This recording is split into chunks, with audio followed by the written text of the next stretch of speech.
Selective relaxing retinectomy in recurrent retinal detachment, a new solution to an old problem. Recurrent retinal detachment is a nightmare that every vitreoretinal surgeon has to face. How to overcome these challenging case scenarios? In this collection of cases successfully managed surgically, we attempt to highlight the role of selective relaxing retinectomy. Coming to our first case of redetachment. Silicone oil removal is first performed. The posterior capsule of the lens is excised to gain a better view of the posterior segment. The remaining vitreous from the previous surgery is identified and shaved. Now we shift our attention to the contracted non-viable retina in the inferotemporal periphery. A selective relaxing retinectomy is performed from temporal to inferior.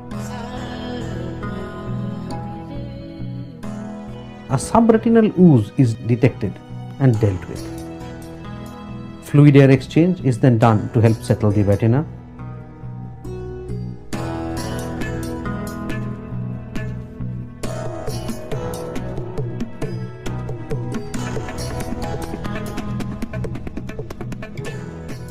And endolaser is performed in the inferior retinectomy and another hole noted superinasally before re-injecting silicone oil for tamponade.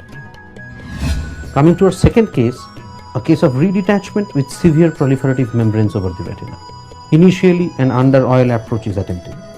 Membrane along the supratemporal arcade is identified and peeled with the help of a membrane peeling forceps. Another membrane is cleared from the inferotemporal periphery and another one from the area superinasal to the disc.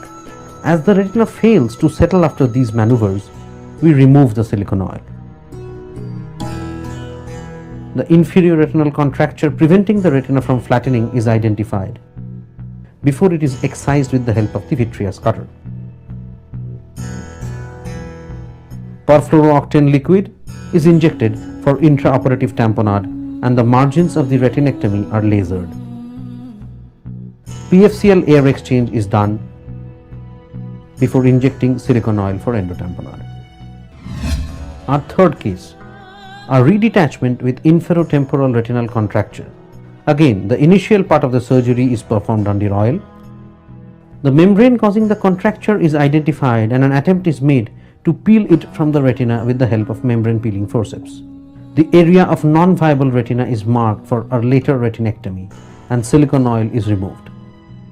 The membrane is found to be very adherent and is successfully peeled only after multiple attempts. The debris from the peeled membrane are cleared with the cutter.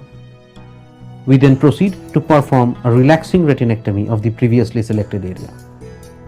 Fluid gas exchange is then performed to flatten the retina.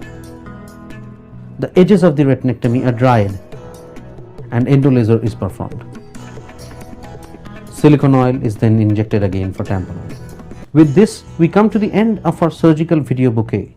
We would like to ascribe the successful handling of such complicated surgical scenarios to our approach of selective relaxing retinectomy. As opposed to conventional approaches like belt buckling, 360-degree peripheral retinectomy, or inferior peripheral retinectomy, this approach, with or without the use of PFCL, relieves persistent traction effectively and preserves the maximal amount of retinal tissue without compromising the surgical outcome, thus making life easier for both